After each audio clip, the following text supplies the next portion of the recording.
Hi, I'm Chad Comer from the Blank Park Zoo. Today we had 7 young trumpeter swan cygnets hatch, and after they hatched we went out and checked the nest, and what we found were 2 eggs that were not hatched, one of which did not have any fertile offspring in, but one did.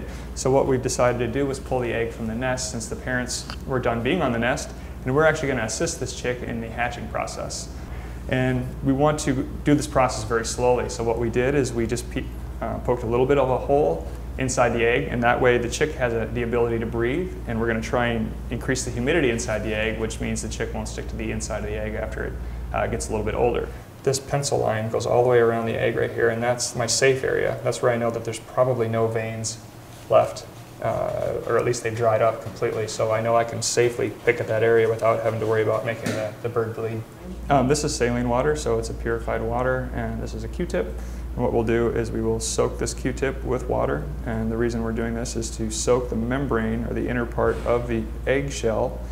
So the membrane is typically the part that sticks to the chick if the egg or the chick gets too dry.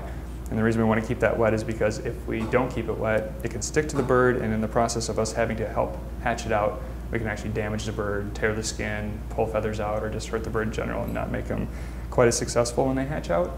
And it also gives him the opportunity, if we keep it moist, for him or her to hatch out a little bit easier. And you do this in real small increments, so this can take a very, very long time to do. But if you rush it, you end up hurting the chick, and you lower the mortality of the animal. A while, and then it'll just be more heat ask about us when you come back. Okay, sounds good. More like paper. I know he does. I'll get him a drink. Your answer.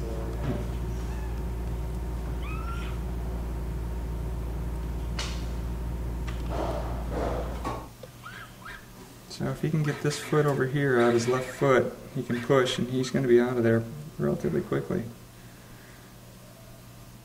Basically what we need to do is get him dry, get him to a place where he is healthy, and after we get him to that place, then he will be set free out there. And honestly, these guys, because they are basically hatched out and they are ready to run after they're dry. We're going to clean up the umbilicus area because there's a little bit of blood on it, but we're going to see if we maybe just need to put a minor stitch in to make everything heal normal and not get infected. And it's just kind of a step-by-step process to see if we can't get them completely 100% better before we are able to let him go back out and exhibit.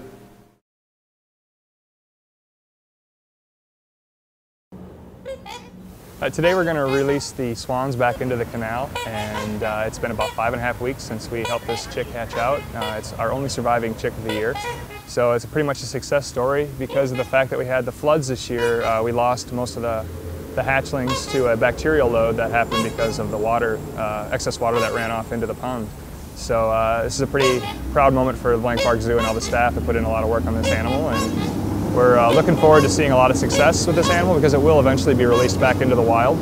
So right now it's going back in the water, and all we can do is hope for a lot of success.